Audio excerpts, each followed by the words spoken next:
DNA मित्रों, DNA में विश्लेषण की शुरुआत आज हम एक गंभीर सवाल के साथ कर रहे हैं। सवाल यह कि क्या बंगाल पुलिस की लाठी धर्म देखकर चलती है?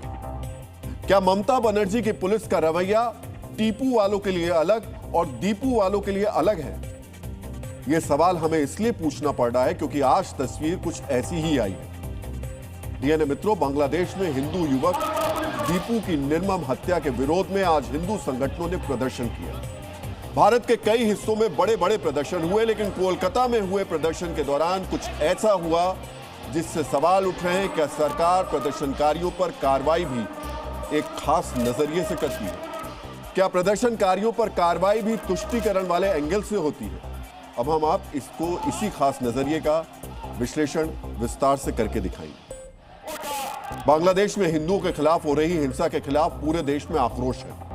देश भर में लोग सड़क पर उतरकर हिंदुओं को निशाना बनाए जाने पर अपनी नाराजगी जता रहे हैं। हम आपको प्रदर्शन की 4 तस्वीरें दिखा रहे हैं। जिस तरह बांग्लादेश में हिंदुओं को चुन चुन कर निशाना बनाया जा रहा है, पहचान करके उनके घरों में आग लगाई जा रही है, उसके खिलाफ आज देश के कई राज्यों में लोग सड़क पर उतरे। डीएनए मित्रों, प्रदर्शन देश भर में हुए, लेकिन प्रदर्शनकारियों पर लाठीचार्ज सिर्फ पश्चिम बंगाल में हुआ। बिल्कुल सही सुना आपने।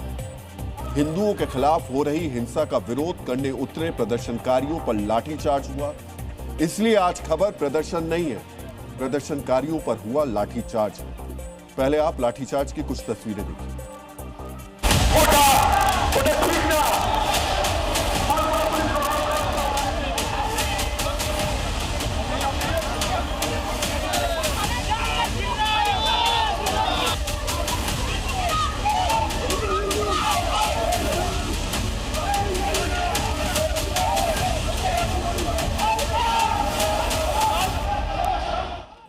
डीएनए मित्रों, इस प्रदर्शन में पश्चिम बंगाल के आम लोग थे, साधु संत थे।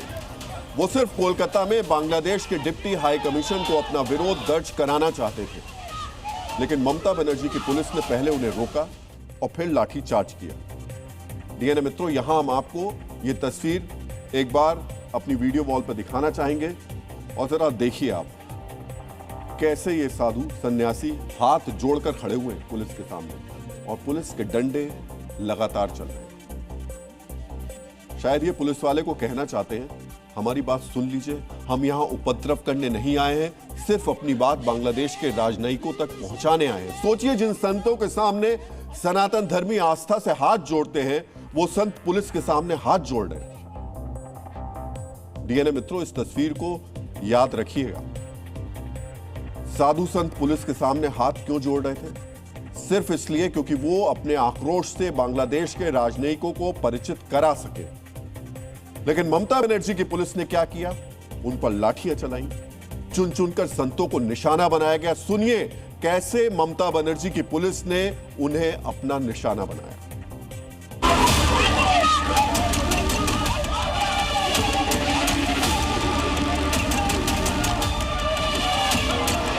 बंगाल में प्रोटेस्ट करने का कोई अधिकार नहीं है। ये लोग हिंदू होने से वो लोग को जलन होता है, उन लोग पीटते हैं। पीटा गया है, नाक तोड़ा गया है, सर फोड़ा गया है। इधर प्रतिवाद करने का अधिकार नहीं है। बहुत जन को मारा गया, साधु संतों को मारा गया। इससे घटिया और क्या हो सकता है? दूसरा कोई धर्म का कोई प्रोटेस्ट करेगा, वो उनसे सपोर्ट मिलेगा, पर जब हिंदू के ऊपर अत्याचार होगा, हिंदू जब रास्ते में उतरेगा, तभी इन लोग का खुजली शुरू हो जाएगा। हिंदू संतों के ऊपर लाठी बरसाया जा रहा है। आप देखिए, ये बंगाल है, और वर्तमान शासक में कोई अंतर नहीं है। सनातनी संतों के ऊपर लाठी बरसाया जा रहा है। हम फिर दोहरा रहे हैं डीएनए मित्रों, आज खबर प्रदर्शन नहीं है, क्योंकि प्रदर्शन तो देश में होते ही हैं। आज खबर प्रदर्शनकारियों पर लाठीचार्ज है। सोचिए, भगवा पहने संतों पर लाठीचार्ज का आदेश किसने दिया होगा? किसे यूनुस सरकार के खिलाफ हो रहा प्रदर्शन चुभा होगा? वो कौन है जो नहीं चाहता कि बांग्लादेश में हिंदुओं की हत्या और उनके घर जलाने के खिलाफ लोगों का आक्रोश सड़क पर दिखाई दे? सोचिए, प्रदर्शन को रोकने और प्रदर्शनकारियों पर लाठी चलाने का आदेश कहां से आया होगा, और जिसने भी यह आदेश दिया होगा उसका एजेंडा क्या होगा? आज यही सवाल प्रमुख है। अब जो हम आपको बताने जा रहे हैं उसे ध्यान से सुनिए और समझिए। डीएनए मित्रों, कोलकाता में इसी साल मार्च से लेकर अक्टूबर तक गाजा के समर्थन में कई प्रदर्शन हुए।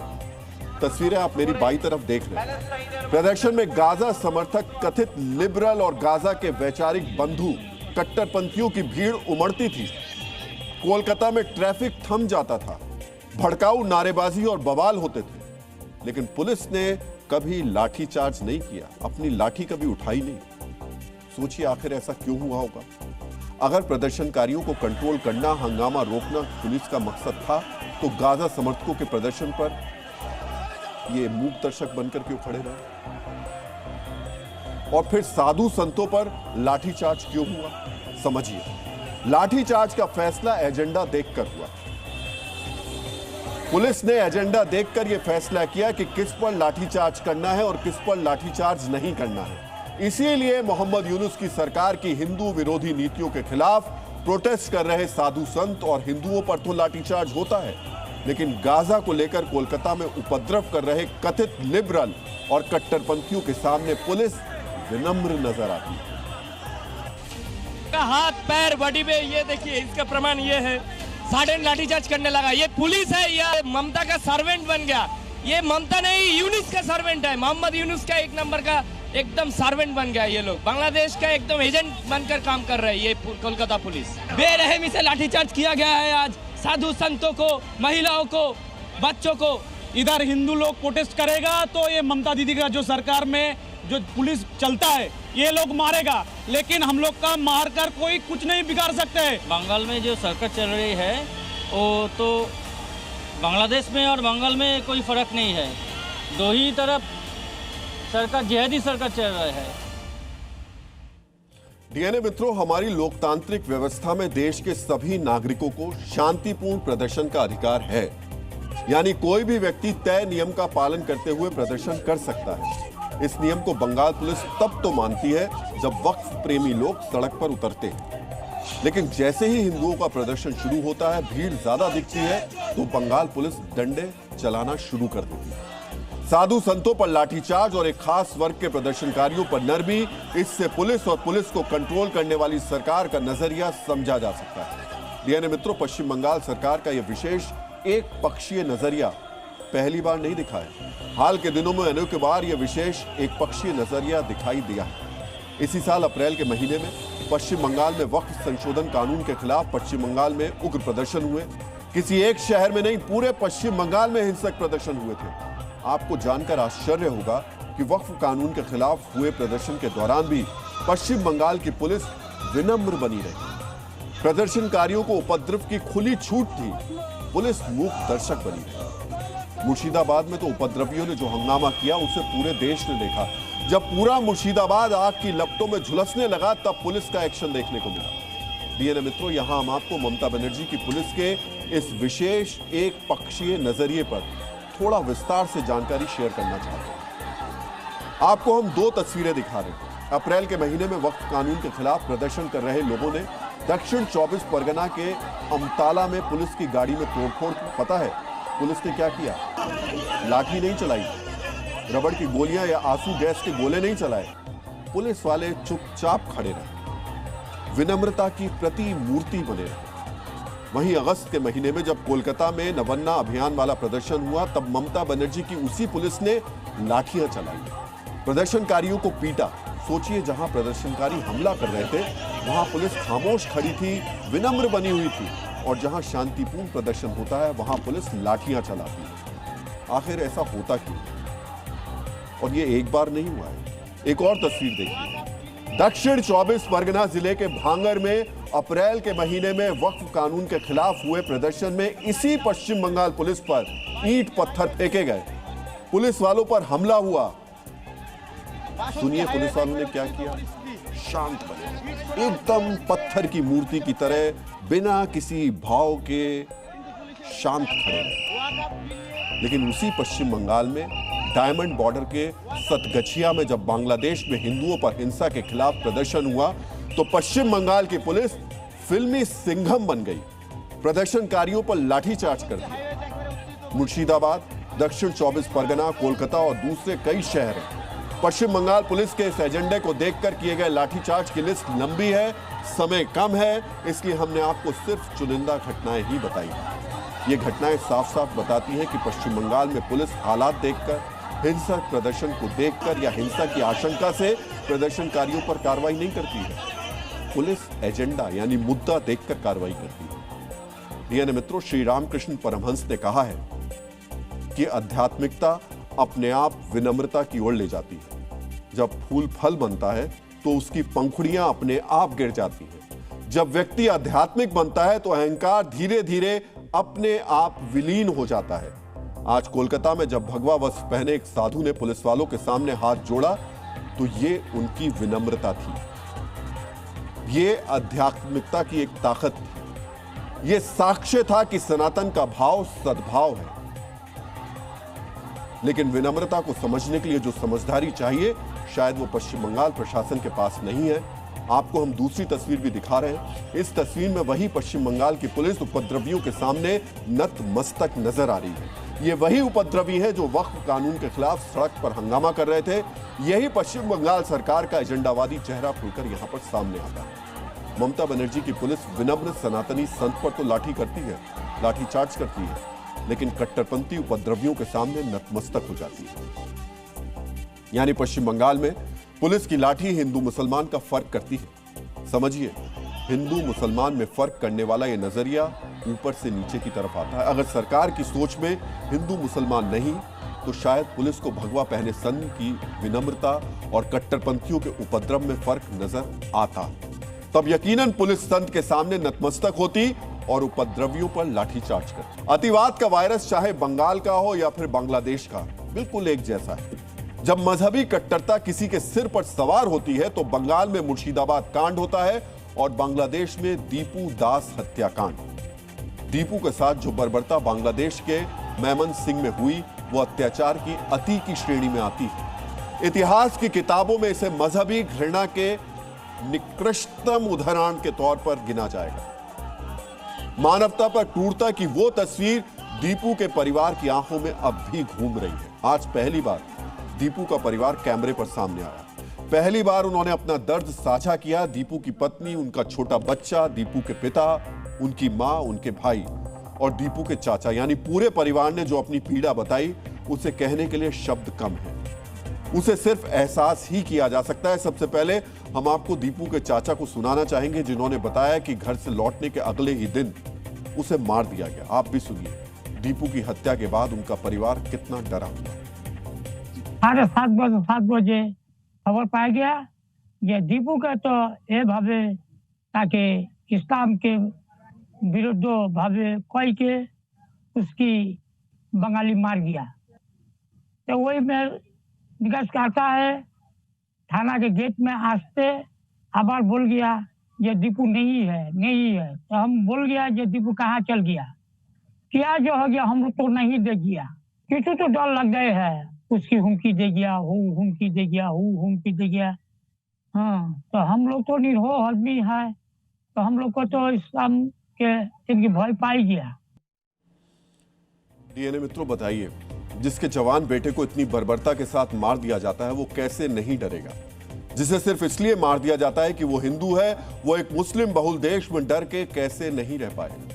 ये वो हिंदू परिवार है जो बांग्लादेश में अपनी वतन परस्ती की कीमत चुका रहा है। जब हमने दीपू के पिता से पूछा कि उसे किसने मारा, हत्या की असली वजह क्या थी, इसका जवाब देते हुए उन्होंने क्या कहा वो सुनिए। हमको के कुछ नहीं जानता है क्या लेके क्या होगा, जहाँ हमार बेटा के कैसे मारेगा कुछ ना जानेगा। वो दीपू के साथ कोई ना रहा, वो अकेले में रहा हो तो हम ना बता सकेगी। हम तो घरे रहने हैं। वही लोग है सकल है, मुसलमान है सकल है, मुसलमाने तो है लोग। सोचिए, हिंसा और बर्बरता का जो वीडियो पूरी दुनिया में घूम रहा है उसे दीपू के परिवार वालों ने भी अवश्य देखा होगा। लेकिन वो लोग इतने डरे हुए हैं कि हत्यारों की पहचान नहीं बता रहे। ये जानते हैं और कह भी रहे हैं कि मुस्लिम कट्टरपंथियों ने मारा और मारने वाले कौन थे, इस पर चुप हो जाते हैं। डीएनए मित्रों, ये बांग्लादेश में रहने वाले एक हिंदू परिवार के खौफ में रहने का सबूत है। डर डर कर बोल रही दीपू की पत्नी ने उन हत्यारों के लिए फांसी की मांग की है जिन्होंने उनके पति की हत्या की। आप भी सुनिए उन्होंने क्या कहा। उनकी पत्नी भारत सरकार से यही बोलना चाहती है कि दीपू के साथ यही हुआ है वो गलत हुआ है। दीपू के पत्नी यह चाहती है दीपू के साथ यही को मैंने कहा है तो उसने के फांसी चाहती है। बांग्लादेश में हिंदू और हिंदुस्तान विरोधी भावनाओं का ज्वार उठा हुआ है। कुंठित कट्टरपंथियों के बीच भारत के खिलाफ अपशब्द बोलने की प्रतिस्पर्धा चल रही है। डीएनए मित्रों, अतिवादियों के अंदर का जहर किस्तों में बाहर निकल रहा है। कुछ कट्टरपंथियों की टोली भारतीय दूतावास पर हमला करती है, कुछ संक्रमित कट्टरपंथी भारत को तोड़ने की बात करते हैं, तो कुछ धर्मांध निर्दोष हिंदुओं को मारकर अपनी कुंठा को शांत करते हैं। जवाब में हम क्या कर रहे हैं? हम उन्हें रोटी खिलाकर पाल पोस रहे हैं। रोटी से तात्पर्य यह है कि बांग्लादेश की प्लेट भारत के बगैर भर नहीं सकती। उनका एक दिन नहीं गुजर सकता। गेहूं, चावल, प्याज और दवा से लेकर वो सूती धागा तक हिंदुस्तान से जा रहा है जिस पर बांग्लादेश टिका हुआ है। फिर भी आंखों पर धर्मांधता की पट्टी बांधकर बेदिल बांग्लादेशी हमें ही धमका रहे हैं। प्रश्न है कब तक ऐसा होता रहेगा? इसीलिए आज हम बांग्लादेश के विश्वासघाती चरित्र और उस पर एक्शन का विश्लेषण करेंगे। डीएनए मित्रों, एक बहुप्रचलित कहावत है, आस्तीन का सांप होना। आज की तारीख में बांग्लादेश इसी कहावत के समकक्ष खड़ा है। हिंदुस्तान का भेजा हुआ अन्न खाकर, यहां की दी हुई बिजली से अपना मोबाइल और लैपटॉप चार्ज करके विषैले बांग्लादेशी भारत के खिलाफ लिखते हैं, बोलते हैं। आज जब समूचा बांग्लादेश अराजकता की प्रयोगशाला बना हुआ है तो उसमें जेन यू तैयार हो रहे हैं। जेन यू का मतलब जनरेशन उन्मादी। हम आपको एक नए जेन यू को सुनाना चाहेंगे जो स्वयं बता रहा है कि उसका आदर्श वो शख्स है जो धार्मिक रूप से कट्टर था। डीएनए मित्रों, हमने आपको अपने कल के एडिशन में बताया था कि कैसे बांग्लादेश का जेन यू खुदीराम बोस और चंद्रशेखर आजाद को नहीं मानता। आज उसने बताया कि उसका आदर्श ती तुमीर है। ये ती तुमीर कौन था वो भी आज आपको जानना चाहिए। ती तुमीर एक नंबर का कट्टरपंथी था। अपनी कौम के लोगों को भड़काता था। मुस्लिमों को अलग पहचान देने के लिए जिहाद की वकालत करता था। वो अपने धार्मिक नियमों को सख्ती से लागू करने का पक्षधर था। इतना ही नहीं, उसने 19वीं शताब्दी के दौरान भारत में हिंदुओं के खिलाफ एक अभियान का नेतृत्व भी किया था। डीएनए मित्रों, बांग्लादेश के विश्वविद्यालयों की दीवारों पर, नौसेना के बेस पर, ट्रेनों के नाम पर और डाक टिकटों में नायक के तौर पर वो जिंदा है, जबकि शेख मुजीबुर रहमान की निशानदेही को, उनकी निशानियों को मिटाया जा रहा है। लेकिन ती तुमीर इसलिए जिंदा है क्योंकि उसने हिंदुओं के खिलाफ तलवार उठाई थी। यही ती तुमीर बांग्लादेश के जेएनयू मतलब जनरेशन उन्मादी का पथ प्रदर्शक है। ती तुमीर जैसे अतिवादी को अपना आदर्श मानने वाले बांग्लादेश का जेएनयू वही कर रहा है जो कट्टरता की पराकाष्ठा की श्रेणी में आता है। डीएनए मित्रों, शरीफ उस्मान हादी मीर भी ती तुमीर को ही अपना हीरो मानता था और जिस हत्यारे ने अतिवादी हादी की हत्या कर दी वो भी ती तुमीर को ही मानने वाला है। मित्रों, बांग्लादेश नेशनलिस्ट पार्टी की वरिष्ठ नेता नीलोफर चौधरी का कहना है कि जिस फैसल करीम मसूद ने हादी पर गोली चलाई उसे कट्टरपंथी संगठन जमात इस्लामी ने जेल से बाहर निकलवाया था। जमात के सीनियर नेता और वरिष्ठ वकील शिशिर मनीर ने शूटर फैसल करीम मसूद को 2 बार जमानत दिलवाई थी। एक जमानत तो कुछ महीने पहले ही दिलवाई गई थी। उन्होंने कहा कि एक बार तो फैसल करीम मसूद 17 लाख रुपए के साथ पकड़ा गया था। डीएनए मित्रों, यह दावा बहुत ही महत्वपूर्ण है क्योंकि 12 दिन हो गए अब तक शूटर फैसल करीम मसूद का कोई अता पता नहीं है। बांग्लादेश की एजेंसी क्यों नहीं पकड़ पा रही है या पकड़ना ही नहीं चाहती है, जो भी है। लेकिन एक दूसरा सच यह है कि एक बांग्लादेशी कट्टरपंथी ने दूसरे बांग्लादेशी कट्टरपंथी की हत्या कर दी। लेकिन जब उस हत्या की प्रतिक्रिया हुई तो टारगेट पर भारत है। वो दीपू दास नाम का हिंदू है जिसे भीड़ ने मार दिया, जिसकी हत्या पर वैश्विक स्तर पर सवाल खड़े हो। डीएनए मित्रों, संयुक्त राष्ट्र महासचिव एंटोनियो गुटेरेस ने दीपू दास की हत्या पर बांग्लादेश की सरकार को फटकार लगाई है। उन्होंने कहा कि बांग्लादेश में अल्पसंख्यकों को सुरक्षा देना जरूरी है। भारतीय मूल के अमेरिकी सांसद राजा कृष्णमूर्ति ने मांग की है अल्पसंख्यकों की सुरक्षा के लिए जरूरी कदम उठाए जाएं और हत्या की पारदर्शी जांच की जाए। वहीं न्यूयॉर्क विधानसभा की सदस्य जेनिफर राजकुमार ने बांग्लादेश की हिंसा को हिंदुओं के खिलाफ टारगेटेड हिंसा बताया है। भारत सरकार ने भी दीपू हत्याकांड की जांच कराने और न्याय देने के लिए कहा है, लेकिन बांग्लादेश के जेएनयू में एक अलग ही लेवल का हिंदू और हिंदुस्तान विरोधी ज्वार उठा हुआ है। विशेषज्ञ तो यहां तक विशेषज्ञ कह रहे हैं कि बांग्लादेश में भारतीय दूतावास के लिए एक स्पष्ट सुरक्षा खतरा है। फिर भी भारत धैर्य दिखा रहा है। एक विशाल देश होने के नाते न सिर्फ धैर्य दिखा रहा है, बल्कि विष वमन करने वाले लोगों के लिए खाने पीने का सामान भी भेज रहा है। हमारी बाईं ओर जो तस्वीर आप देख रहे हैं वो उसका नया प्रमाण है। इन ट्रकों में प्याज की बोरियां लदी हुई हैं। भारत बांग्लादेश बॉर्डर पर ये प्याज लदे ट्रक खड़े हैं। इन्हें बांग्लादेश ही भेजा जाना है। डीएनए मित्रों, सिर्फ प्याज ही नहीं, भारत से इतने तरह के सामान निर्यात होते हैं जो बंद हो जाए तो बांग्लादेश में आफत आ जाएगी। बांग्लादेश में जो कट्टरपंथी भारत विरोधी नारे लगा रहे हैं उनकी थाली खाली हो जाएगी, उनकी कमाई बंद हो जाएगी। बांग्लादेश रेडीमेड कपड़ों की इंडस्ट्री के लिए जाना जाता है, लेकिन क्या आप जानते हैं इस इंडस्ट्री के लिए जो सबसे जरूरी सामान यानी धागा है वो भारत से ही जाता है। बांग्लादेश अपनी जरूरत का 95% धागा भारत से लेता है। 95%। अगर भारत ने धागा देना बंद कर दिया तो बांग्लादेश की अर्थव्यवस्था चरमरा जाएगी। बांग्लादेश अपनी जरूरत का 45% प्याज भारत से लेता है। अगर भारत ने प्याज देना बंद कर दिया तो बांग्लादेशियों की थाली का स्वाद गायब हो जाएगा। बांग्लादेश में जो दवाइयां बनती हैं उनका 1/3 यानी 30% कच्चा माल भारत से जाता है। सोचिए अगर भारत ने यह भेजना बंद कर दिया तो बांग्लादेश में कैसी त्रासदी आ जाएगी। अगर भारत ने बांग्लादेश के साथ व्यापारिक रिश्तों को खत्म कर दिया तो इसका असर बांग्लादेश की अर्थव्यवस्था पर सीधे तौर पर दिखाई देगा। बांग्लादेश की जीडीपी 1 से 2% तक गिर जाएगी। बेरोजगारी 10% तक बढ़ जाएगी। बांग्लादेश में जो कट्टरपंथी अपना गला फाड़कर भारत विरोधी नारे लगा रहे हैं उन्हें ये आंकड़े जरूर देखने चाहिए, ध्यान से देखना चाहिए। ये समझना चाहिए कि भारत की वजह से ही उनका मुल्क चल रहा है। भारत की वजह से ही उनका देश अस्तित्व में आया था और इसीलिए इन कट्टरपंथियों को भी भारत का शुक्रगुजार होना चाहिए। डीएनए मित्रों, इसमें कोई दो राय नहीं कि अमेरिका के कई सांसद बांग्लादेश में दीपू की हत्या के खिलाफ आवाज उठा रहे हैं, लेकिन अमेरिकी मीडिया यहां भी अपना प्रोपोगेंडा चला रहा है। अमेरिका के अखबार न्यूयॉर्क टाइम्स इस वारदात को बांग्लादेश की घटना बताकर निंदा नहीं कर रहा है, वो इसे दक्षिण एशिया में बढ़ती असहिष्णुता से जोड़ रहा है। डीएनए मित्रों, ये पाखंड नहीं है तो फिर और क्या है? न्यूयॉर्क टाइम्स की headline, lynching of a Hindu in Bangladesh fans fears of rising intolerance. इससे ही उसका एजेंडा साफ झलकता है। हिंदू युवक की बेदर्दी से हत्या को तोड़ मरोड़ कर पेश किया गया और इसे दक्षिण एशिया में धार्मिक असहिष्णुता के एक बड़े पैटर्न का हिस्सा बताया गया। सोचिए, दक्षिण एशिया पूरा बना दिया गया। न्यूयॉर्क टाइम्स में सैफ हसनत और मुजीब मशाल द्वारा लिखे गए इस लेख में मैं एक बार फिर से आपको उन दोनों के नाम बताना चाहूंगा। इन जिन्होंने इस लेख को लिखा है उनके नाम फिर से एक बार सुन लीजिए। सैफ हसनत और मुजीब मशाल द्वारा लिखे गए इस लेख में बड़ी चालाकी से भारत को भी निशाना बनाया गया। एक हिंदू पर हुए अत्याचार को दिखाते दिखाते वो भारत में हिंदू को अत्याचारी दिखाना बिल्कुल नहीं भूलते।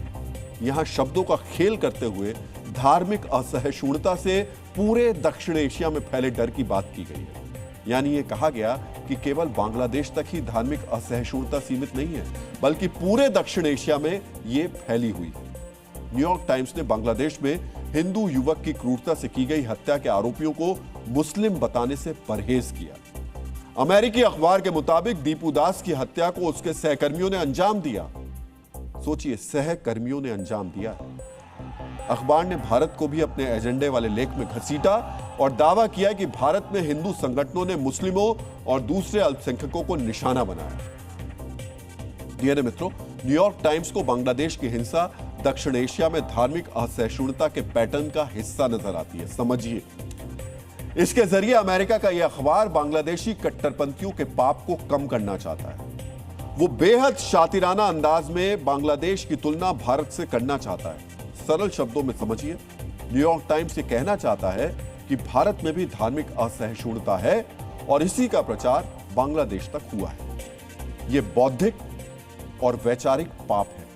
ये पाप सिर्फ न्यूयॉर्क टाइम्स नहीं कर रहा है, हमारे देश के कुछ नेता भी ऐसे हैं क्योंकि वो कट्टरपंथियों के प्रभाव में रहते हैं। कट्टरपंथी वायरस का संक्रमण सही और गलत का फर्क करने वाली जो उनका विवेक है उसको शायद धीमा कर दे रहा है, कमजोर कर दे रहा है। और ये जो मैं अब आपको बताने वाला हूं मित्रों, ऐसे ही एक नेता हैं दिग्विजय सिंह, कांग्रेस के वरिष्ठ नेता हैं, परिचय देने की आवश्यकता नहीं है। दिग्विजय सिंह अब तर्कशास्त्री बन गए हैं, अपनी बुद्धिमत्ता से पुराने नियमों की नई व्याख्या कर रहे हैं। अपनी इसी तर्क शक्ति के दम पर माननीय दिग्विजय सिंह ने एक नया निष्कर्ष निकाला। उनका कहना है कि बांग्लादेश के हिंदुओं के खिलाफ हिंसा भारत में अल्पसंख्यकों के खिलाफ हुई हिंसा का रिएक्शन है। पहले आप दिग्विजय सिंह की जुबानी ही उनका बयान सुनिए। ये जो हालात हमारे देश में है, यहाँ वही धर्मांध फैलाने वाले कट्टरपंथी ताकतें जो हैं, जिस प्रकार से अल्पसंख्यक समुदाय के खिलाफ जो कार्रवाई कर रहे हैं, वही रिएक्शन वहां पर उस प्रकार का हो रहा है। डीएनए मित्रों, सुना आपने महज 15 सेकंड के बयान में दिग्विजय सिंह ने जो कहा वो भारतवासियों के दिमाग को सन्न करने वाला है, लेकिन वो सहज भाव से अपनी बात कह रहे हैं। उनके बयान को समझने के लिए कुछ शब्दों पर गौर कीजिए। हालात, हमारा देश, कट्टरपंथी, अल्पसंख्यक, रिएक्शन। डीएनए मित्रों, इन शब्दों के प्रयोग से दिग्विजय सिंह जी का ये साबित करना चाहते हैं कि बांग्लादेश में जो कुछ हो रहा है वो भारत का रिएक्शन है। यानी दिग्विजय सिंह जी न्यूटन के तीसरे नियम की नई परिभाषा तय कर रहे हैं। वो बता रहे हैं कि भारत में कथित हिंसा का रिएक्शन बांग्लादेश में हो रहा है। समझिए, वो एक तरह से बांग्लादेश में हिंदुओं की हत्या करने वाले कट्टरपंथियों को सही साबित करना चाहते हैं। पता नहीं दिग्विजय सिंह ने किस तर्कशास्त्री की किताब को पढ़ा जिससे उन्हें बांग्लादेश की उन्मादी हिंसा भारत की प्रतिक्रिया दिख रही है। डीएनए मित्रों, आप हम सभी इस भारत में रहते हैं। हम लोगों ने भारत की जमीन पर तो वो कट्टरपंथी उन्माद नहीं देखा है जहां किसी अल्पसंख्यक की ईश निंदा के आरोप में पहले लिंचिंग हुई हो, फिर उसे बीच सड़क पर जला दिया गया हो। इसी भारत में अभिव्यक्ति की आजादी के नाम पर हिंदू देवी देवताओं का क्या क्या नहीं कहा जाता, लेकिन किसी की ईश निंदा के आरोप में हत्या तो नहीं हुई। आज माननीय दिग्विजय सिंह को बताना चाहिए कि कैसे बांग्लादेश में दीपू दास की बर्बर हत्या हुई। वैसी घटना भारत में कहां पर हुई? यह न मित्रों, प्रसिद्ध दार्शनिक सुकरात ने कहा है कि ज्ञान का सबसे बड़ा शत्रु अज्ञानता नहीं बल्कि ज्ञान का भ्रम है। यही बात तर्क के बारे में भी कही जा सकती है, क्योंकि तर्क भी ज्ञान से ही पैदा होता है। माननीय दिग्विजय सिंह जी को भी शायद बांग्लादेश को लेकर भ्रम हो गया। सोचिए, बांग्लादेश में जहां चुन चुनकर हिंदुओं को निशाना बनाया जा रहा है, उनके घर जलाए जा रहे हैं, क्या ऐसा भारत में हुआ है? नहीं हुआ। आज हम दिग्विजय सिंह जी के लिए एक तथ्य शेयर कर रहे हैं। भारत में आजादी के बाद 1951 में हुई पहली जनगणना के मुताबिक मुसलमानों की आबादी करीब 10% थी। आज भारत में मुस्लिम आबादी करीब 16% है। यानी 1951 से 2025 तक भारत में मुस्लिम आबादी करीब 6% बढ़ गई है। अब बांग्लादेश की बात कर लेते हैं। बांग्लादेश जब पाकिस्तान से आजाद हुआ यानी 1971 में, तब वहां हिंदू आबादी करीब 15% थी। आज बांग्लादेश में हिंदू आबादी घटकर सिर्फ 8% रह गई। यानी 1971 से 2025 के बीच बांग्लादेश में हिंदू आबादी 7% घटी है। ये आंकड़े हैं। माननीय दिग्विजय सिंह जी को इन आंकड़ों को ध्यान से देखना चाहिए। अगर भारत का रिएक्शन बांग्लादेश में होता तो आज बांग्लादेश में भी हिंदू आबादी 21% से ऊपर होनी चाहिए थी, लेकिन ऐसा नहीं है। इसलिए हम कहेंगे, हो सके तो माननीय दिग्विजय सिंह जी को दीपू दास के परिवार से बात करनी चाहिए। बात नहीं कर सकते तो जी न्यूज पर दीपू के परिवार ने जो कुछ कहा उसे ध्यान से सुनना चाहिए। उन्हें बांग्लादेश में अल्पसंख्यकों के सच्चे हालात का पता चलेगा। उन्हें पता चलेगा कि बांग्लादेश में हिंदू विरोधी उन्माद रिएक्शन नहीं, कट्टरपंथ का उफान है। उन्हें पता चलेगा कि भारत में जैसे मुस्लिमों को संविधान में सुरक्षा मिली है, वैसी सुरक्षा बांग्लादेश में हिंदुओं को नहीं मिली। डीएनए मित्रों, अभी हमने आपको हिंदुओं के जख्मों को कुरेदने वाले दिग्विजय सिंह के बयान को सुनाया। दिग्विजय सिंह सिर्फ 24 घंटे लेट हो गए, नहीं तो जामिया मिलिया इस्लामिया के प्रश्न पत्र में उदाहरण के साथ उनका नाम भी लिया जाता। भारत में मुसलमानों पर कथित अत्याचार को लेकर उदाहरण के साथ उनका नाम बताया जाता। अब हम उदाहरण की बात क्यों कर रहे हैं, ये बातें आपसे क्यों कर रहे हैं, इसके लिए आपको दिल्ली की जामिया यूनिवर्सिटी के उस सवाल के बारे में जानना चाहिए जिसका अब हम विश्लेषण करने वाले हैं। डीएनए मित्रों, जामिया की परीक्षा में ऐसा सवाल पूछा गया जो वैचारिक दुष्प्रचार का चरम है, जिसका मकसद देश की बदनामी है। आज हम इस प्रोपेगेंडा का पर्दाफाश करेंगे, लेकिन पहले आपको जामिया के छात्रों से पूछे गए सवाल के बारे में बहुत ही ध्यान से सुनना चाहिए। भारत में सामाजिक समस्या विषय के तहत सवाल पूछा गया कि भारत में मुस्लिम अल्पसंख्यकों पर अत्याचार की चर्चा कीजिए और इसका उचित उदाहरण भी दीजिए। यह सवाल बीए ऑनर्स के सोशल वर्क डिपार्टमेंट के पहले सेमेस्टर में पूछा गया, जिसकी परीक्षा सोमवार को हुई थी। आप हैरान होंगे, किसी यूनिवर्सिटी की परीक्षा में इस तरीके का सवाल कैसे पूछा जा सकता है। यूनिवर्सिटी भी ऐसी जो केंद्र सरकार के पैसे से चलती है। इस तरीके के आरोप कुछ कट्टरपंथी लगाते हैं, ऐसी बात राजनीतिक पार्टियों के नेता करते हैं। भला वो सरकारी यूनिवर्सिटी की परीक्षा में सवाल कैसे बन सकता है? इस विषय पर परीक्षा में प्रश्न पूछा जाना यह दिखाता है कि पढ़ाई के दौरान क्लासरूम में इसकी चर्चा की जाती होगी। छात्रों को यही पढ़ाया जाता होगा, क्योंकि सिलेबस के बाहर का सवाल आमतौर पर पूछा नहीं जाता है। छात्रों को उदाहरण समेत यह विषय पढ़ाया जाता होगा, तभी तो परीक्षा में उदाहरण समेत उत्तर मांगा गया। डीएनए मित्रों, छात्रों के दिमाग में अतिवाद का यह जहर कैसा जहर भरा जा रहा है? परीक्षा में अगर इस तरीके के प्रश्न पूछे जाएंगे तो दुनिया में क्या संदेश जाएगा? इस सवाल को उदाहरण बनाकर दुनिया में भारत विरोधी तत्व दुष्प्रचार करेंगे। वो कहेंगे कि भारत में मुसलमानों पर अत्याचार होता है क्योंकि सरकारी यूनिवर्सिटी में छात्रों को यह पढ़ाया जा रहा है। जो छात्र ये पढ़ रहे हैं वो तो हमेशा हमेशा के लिए इसे ही सच मान बैठेंगे। आज जब बांग्लादेश में हिंदुओं के खिलाफ बर्बर हिंसा हो रही है, उस समय भारत के केंद्रीय विश्वविद्यालय में इस प्रकार का प्रश्न पूछा जा रहा है। यह देश के विरुद्ध, समाज के विरुद्ध और शिक्षा में निष्पक्षता के विरुद्ध एक सोची समझी साजिश है। आज इस समय यह सवाल पूछने का है, और आज समय यह भी सवाल पूछने का है कि बांग्लादेश में हिंदुओं की संख्या घटकर इतनी कम क्यों हो गई। आज यह सवाल पूछने का है, आज समय, कि हिंदुओं के खिलाफ बांग्लादेश में हिंसा के पीछे जिम्मेदार कौन है। आज ये भी पूछने का है सवाल कि भारत में अल्पसंख्यक पड़ोसी देशों की तुलना में कितने सुरक्षित हैं। लेकिन उस समय सवाल पूछा जा रहा है कि उदाहरण के साथ भारत में मुसलमानों पर अत्याचार की चर्चा कीजिए। आखिर किस अत्याचार की बात जामिया यूनिवर्सिटी कर रही है? इसी दिल्ली में पिछले महीने एक ब्लास्ट हुआ था जिसमें बेकसूर लोगों की जान चली गई थी। सवाल तो इस आतंकवाद को लेकर बनता है, लेकिन जामिया में सवाल सेट करने वाले प्रोफेसर झूठे अत्याचार की तस्वीर पेश कर रहे हैं, सवाल की आड़ में अपना एजेंडा सेट कर रहे हैं और छात्रों के दिमाग में नफरती सोच भर रहे हैं, नफरती जहर भर रहे हैं।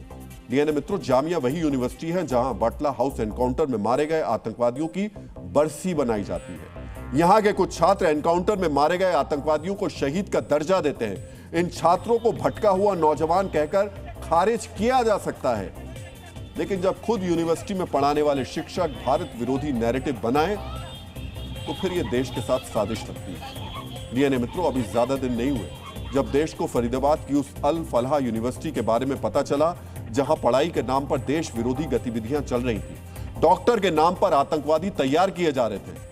वैसे अल फलाह और जामिया के बीच अंतर यह है कि अल फलाह प्राइवेट यूनिवर्सिटी है। अल फलाह की फंडिंग सरकार नहीं करती है, लेकिन जामिया तो केंद्र सरकार की यूनिवर्सिटी है। केंद्र सरकार के पैसे से यह यूनिवर्सिटी चलती है। हमारे और आपके टैक्स से इससे प्रोफेसर्स को वेतन मिलता है, सैलरी मिलती है, लेकिन इसके बावजूद जामिया में देश विरोधी नैरेटिव चलाया जा रहा है। डीएनए मित्रों, यह कोई पहला अवसर नहीं है जब जामिया पर हिंदू विरोधी होने के आरोप लगे।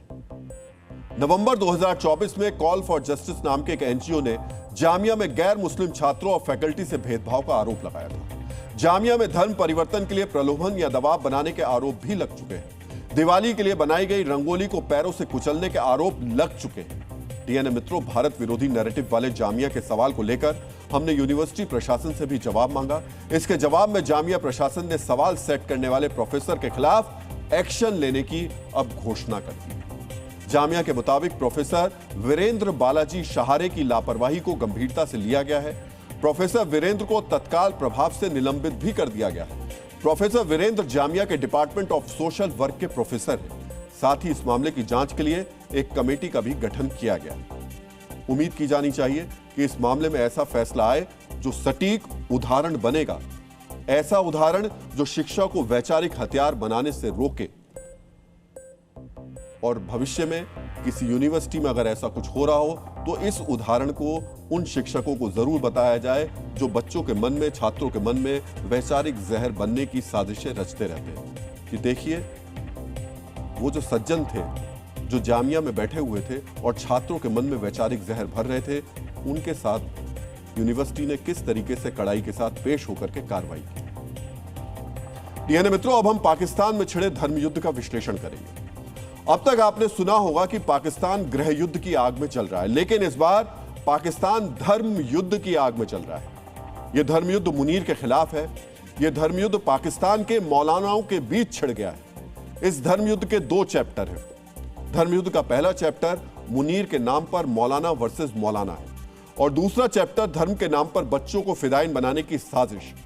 सबसे पहले आपको देखना चाहिए कैसे मुनीर के नाम पर पाकिस्तान के मौलाना ही एक दूसरे के खिलाफ खड़े हो गए। डीएनए मित्रों, आजकल पाकिस्तान के कराची का लियारी टाउन काफी चर्चा में है और पाकिस्तान के धर्म युद्ध का एपिसेंटर भी यही लियारी है। मित्रों, आपको याद होगा कि आज से चंद रोज पहले आसिम मुनीर ने इस्लामाबाद में उलेमा कॉन्फ्रेंस का आयोजन किया था। इसमें पाकिस्तान के कई मौलानाओं को बुलाया गया। मुनीर ने मौलानाओं की बदौलत अपनी ताकत दिखाने की कोशिश की थी, लेकिन अब लियारी में एक और मौलाना कॉन्फ्रेंस करके मुनीर के खिलाफ धर्म युद्ध छेड़ दिया गया है। मुनीर के खिलाफ इस धर्म युद्ध को लीड कर रहे हैं पाकिस्तान की राजनीति के अहम किरदार मौलाना फजलुर रहमान, जिन्हें डीजल मौलाना भी कहा जाता है। डीजल मौलाना ने लियारी में कल यानी 22 दिसंबर को देश भर के मौलानाओं के साथ एक धुरंधर कॉन्फ्रेंस बुलाई। आसिम मुनीर ने बंद कमरे में मौलाना की कॉन्फ्रेंस की थी, लेकिन लियारी में बीच चौराहे पर मौलानाओं का जलसा किया गया और इसी मौलाना कॉन्फ्रेंस में आसिम मुनीर के प्रोपोगेंडा की एक एक करके पोल खोली गई। डीएनए मित्रों, आपको हमने कल ही दिखाया था कि मुनीर कैसे मौलानाओं के सहारे ऑपरेशन सिंदूर में अपनी झूठी जीत का प्रोपोगेंडा फैला रहा है, कैसे मौलानाओं के सहारे वो अफगानिस्तान में अपने हमलों को सही ठहरा रहा है। लेकिन डीजल मौलाना ने अपनी मौलाना कॉन्फ्रेंस में बहावलपुर और मुरीदके का नाम लेकर मुनीर के प्रोपोगेंडा की कैसे हवा निकाल दी, आपको आज ये देखना चाहिए। डीएनए मित्रों, मुनीर के खिलाफ इस धर्म युद्ध में पाकिस्तान की मौलाना फौज पूरी तैयारी के साथ उतरी है। इस धर्म युद्ध का मकसद भी साफ है, मुनीर की छाती से चीफ ऑफ डिफेंस फोर्सेस का बिल्ला उतारना। ऐसा क्यों कहा जा रहा है, वो आप इस उलेमा कॉन्फ्रेंस की तकरीरों को सुनकर खुद अंदाजा लगा सकते हैं। डीएनए मित्रों, पाकिस्तान के इतिहास में पहले कई बार नेता वर्सेस मौलाना की जंग हुई है। नेता वर्सेस फौज की भी जंग हुई है, लेकिन ये शायद पहली बार है जब फौज के नाम पर मौलाना वर्सेस मौलाना की जंग हो गई। आपके मन में भी ये ख्याल आ रहा होगा, आखिर मुनीर के नाम पर मौलानाओं में धर्म युद्ध क्यों छिड़ गया? तो आपको पहले इस सवाल का जवाब दे देते हैं। डीएनए मित्रों, पाकिस्तान की सोसाइटी में मौलानाओं का कद काफी ऊंचा है। हर तबके, हर समाज में मौलानाओं की पैठ काफी मजबूत है। लिहाजा मुनीर ने अपनी गिरती साख को बचाने के लिए मौलानाओं का सहारा लिया, लेकिन मुनीर के इस पैंतरे के खिलाफ ही पाकिस्तान के उलेमाओं का एक तबका खड़ा हो गया। मुनीर के नाम पर इस धर्मयुद्ध की एक बड़ी वजह अफगानिस्तान पर हमले को भी बताया जा रहा है। एक इस्लामिक राष्ट्र पर हमला करने के बाद अपनी हरकतों को जायज ठहराने के लिए मुनीर ने जब मौलवियों का सहारा लिया, तो मुनीर की हरकतों से नाराज उलेमा भी उसके खिलाफ धर्मयुद्ध पर उतारू हो गए। लियारी टाउन से मुनीर के खिलाफ धर्मयुद्ध की घोषणा करते हुए मुनीर से नाराज उलेमाओं ने मुनीर समर्थक मौलवियों को भी निशाने पर ले लिया। जो मौलाना मौलवी मुनीर के लिए जीने मरने की कस्में खा रहे थे, उन्हें भी निशाने पर ले लिया। डीएनए मित्रों, आसिम मुनीर ने अपना कद बढ़ाने के लिए मौलानाओं का सहारा लिया था, लेकिन मुनीर के इसी हथियार से मुनीर पर वार कर दिया गया और लियारी से डीजल मौलाना ने मुनीर के खिलाफ धर्म युद्ध छेड़ दिया। एक तरफ मौलाना का धर्म युद्ध है और दूसरी तरफ है हाफिज सईद का धर्म युद्ध। दरअसल पाकिस्तान में आतंकवादियों को धर्म से ही जोड़ा जाता है और ऐसा इसलिए होता है क्योंकि हाफिज सईद और मसूद अजहर जैसे आतंकवादी मासूम बच्चों को मजहब और जन्नत का वास्ता देकर ही टेररिस्ट बनाते हैं। हाफिज इन दिनों धर्म के नाम पर नई साजिश रच रहा है। हाफिज सईद और उसके बेटे तलहा सईद ने ऑपरेशन सिंदूर के बाद लश्कर तैयबा में नई जान फूंकने की कोशिश की है और इसके लिए दोनों बाप बेटे युवाओं के साथ साथ बच्चों को भी आतंक की आग में झोंक रहे हैं। हाफिज और तलहा सईद कैसे लश्कर में मासूमों की भर्ती की रणनीति बना रहे हैं, अब हम उसका विश्लेषण करने वाले हैं। डीएनए मित्रों, ऑपरेशन सिंदूर में भारत की मिसाइलों ने मुरीदके में लश्कर के हेडक्वार्टर मरकज़े तैयबा को तबाह किया था। भारत के इस एक्शन के बाद से हाफिज सईद के आतंकी संगठन की नींव हिल गई, लेकिन अब हाफिज के बेटे तलहा सईद ने ISIS मॉडल के जरिए धर्म युद्ध छेड़ने का प्लान तैयार किया है और इस प्लान पर अलग अलग स्टेज में अमल किया जा रहा है। पहली स्टेज है बच्चों को आतंक की आग में झोंकना, दूसरी स्टेज है कट्टरपंथ की ऑनलाइन क्लास और तीसरी स्टेज है व्हाइट कॉलर आतंकी दस्ता तैयार करना। लश्कर के इस प्लान के पहले स्टेज में छोटे छोटे बच्चों को बचपन से कट्टरपंथी क्लास में बैठाया जाएगा, जहां A फॉर एप्पल नहीं, A फॉर AK-47 पढ़ाई जाएगी। लश्कर तैयबा का मकसद साफ है, बच्चों को जिहाद के नाम पर धर्मयुद्ध का मुजाहिद बनाना, ताकि वो बिना सोचे समझे कमर में बम बांधकर जिहाद के लिए निकल पड़े। लश्कर ने बच्चों को धर्मयुद्ध के लिए तैयार करने के लिए एक सिलेबस भी तैयार किया है। 90 के दशक में तैयार किया गया आतंक का यह सिलेबस अब फिर से पढ़ाया जा रहा है। बच्चों के लिए लश्कर ने नन्हे मुजाहिद नाम का पाठ्यक्रम बनाया है। इस कोर्स का नाम बदलकर अब रोजेटोल एफाल कर दिया गया है, जिसमें हर वर्ग के बच्चों के लिए लश्कर ने पाठ्यक्रम तैयार किया है। लश्कर की किताब में बच्चों को क्या पढ़ाया जाता है, हम उसकी एक्सक्लूसिव तस्वीर अब आपको दिखा रहे हैं और ये एक्सक्लूसिव तस्वीर हम आपको उस वक्त दिखा रहे हैं। अब आप सोचिए, इसकी एक तस्वीर हमारे पास है, ये 7 है, 7 अंक है, आप देख रहे हैं। 7 को जो उसकी व्याख्या की गई है बच्चों को समझाने के लिए, वो कैसे की गई है, 1 2 3 4 5 6 7 ये AK-47 बंदूकें गन दिखाई गई है। इन गन्स के जरिए बच्चों को 7 की गिनती पढ़ाई जा रही है। जरा सोचिए, छोटे छोटे बच्चों को जब बचपन से ही जिहाद की ऐसी तैयारी करवाई जाएगी तो बड़े होकर वो कितने खूंखार आतंकवादी बनेंगे। आजकल मुनीर और उसके चहेते आतंकवादियों पर ट्रंप की कृपा भी बरस रही है, लेकिन आज हम उस चंदे का विश्लेषण करेंगे जो ट्रंप पर बरस रहा है। ट्रंप के आलोचक माने जाने वाले अमेरिकी अखबार न्यूयॉर्क टाइम्स ने राष्ट्रपति को मिले चंदे पर एक इन्वेस्टिगेशन की और इस पड़ताल के नतीजे बेहद चौंकाने वाले हैं। डीएनए मित्रों, इस जांच में सामने आया कि अपने दूसरे कार्यकाल के दौरान ट्रंप को तकरीबन 18,000 करोड़ रुपए का चंदा मिला है। 18,000 करोड़ रुपए। डोनेशन देने वालों की लिस्ट में 346 ऐसे लोग थे जिन्होंने 2.25 करोड़ या फिर उससे ज्यादा का चंदा दिया। न्यूयॉर्क टाइम्स की पड़ताल में सामने आया कि ट्रंप को चंदा देने वालों में कुछ भारतीय मूल के CEO भी शामिल हैं। दावा किया गया कि चंदे के बदले में कुछ लोगों के ऊपर चल रहे मुकदमे निरस्त कर दिए गए। कुछ डोनर्स को ट्रंप ने सरकार में महत्वपूर्ण पद भी दिए। पैसे के लिए या यूं कहें कि अपने फायदे के लिए ट्रंप ने कुछ मौकों पर अमेरिका की विदेश नीति तक को बदल दिया। जिन आतंकियों से अमेरिका सालों तक लड़ा, ट्रंप ने उन्हीं आतंकियों को गले भी लगा लिया। तो ऐसे में चंदे के बदले में फायदा देना ट्रंप के लिए कोई बड़ी बात नहीं, लेकिन सवाल उठता है चंदा लेने के तरीकों पर, क्योंकि ट्रंप या उनकी रिपब्लिकन पार्टी ने किसी भी डोनर से सीधा चंदा नहीं लिया। यह पैसा किस तरह ट्रंप की जेब में पहुंचा, यह भी आपको बेहद गौर से देखना चाहिए। इस चंदे का एक बड़ा हिस्सा ट्रंप के कथित राष्ट्रवादी प्रोजेक्ट यानी मेक अमेरिका ग्रेट अगेन को दिया गया। इस प्रोजेक्ट को तकरीबन 2,242 करोड़ रुपए का चंदा मिला। इसी तरह ट्रंप ने अमेरिकी स्वतंत्रता के 250 वर्ष पूरे होने के अवसर पर एक और NGO लॉन्च किया। इस प्रोजेक्ट का नाम है अमेरिका 250।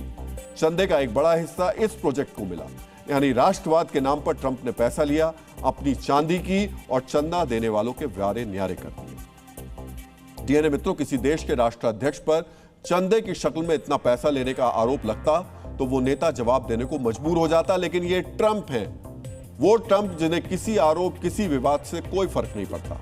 ट्रंप को सिर्फ अपना फायदा और वाहवाही देखनी है और इसी वजह से ट्रंप सरकार ने एक और अटपटा ऐलान कर दिया। आप भी ध्यान से देखिए इस बार ट्रंप ने क्या किया। ट्रंप सरकार ने अमेरिकी नौसेना के लिए नए युद्धपोत बनाने का ऑर्डर दिया।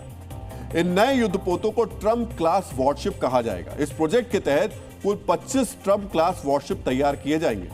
पहले युद्धपोत का नाम तय कर दिया गया। ट्रंप के नाम पर बनाए जाने वाले पहले युद्धपोत का नाम होगा USS डिफाइन, यानी अमेरिकी नागरिक जो टैक्स देते हैं उसका इस्तेमाल अब ट्रंप का नाम बढ़ाने के लिए किया जाएगा। यहां आपको जानना चाहिए कि अमेरिकी नेवी में पूर्व राष्ट्राध्यक्षों के नाम पर युद्धपोतों की क्लास यानी वर्गीकरण किया जाता है। अमेरिका के विमानवाहक युद्धपोतों का पूर्व राष्ट्रपति जेराल्ड फोर्ड के नाम पर वर्गीकरण किया गया है, लेकिन यह सम्मान उन राष्ट्रपतियों को मिलता है जिन्होंने कोई महान काम किया। ट्रंप ने कौन सा महान काम किया, इसका जवाब तो शायद खुद अमेरिका के पास नहीं है। खैर, ट्रंप को अमेरिका की राय की जरूरत भी नहीं है, क्योंकि उनके अपने पास जो उनके समर्थक हैं जो उनके बारे में अच्छी अच्छी बातें करते हैं, उनकी लंबी चौड़ी फौज मौजूद है। अगर ट्रंप किसी काले कौवे को सफेद कबूतर कह दे तो उनके चाटुकार भी सफेद कबूतर ही बोलेंगे। ऐसे ही एक चाटुकार है अमेरिकी नेवी के सचिव जॉन फेलन, जो ट्रंप के युद्धपोत प्लान को क्रांतिकारी साबित करने पर उतारू। डीएनए में अब आज का संदेश। हर समस्या के 3 समाधान होते हैं। पहला स्वीकार करें, दूसरा बदल दें, या फिर तीसरा छोड़ दें। डीएनए में अब आपको जय हिंद कहने का समय आ गया है। जय हिंद। डीएनए में कल आपसे फिर मुलाकात होगी। तब तक के लिए अपना ख्याल रखिए, सुरक्षित रहिए, मुस्कुराते रहिए। धन्यवाद।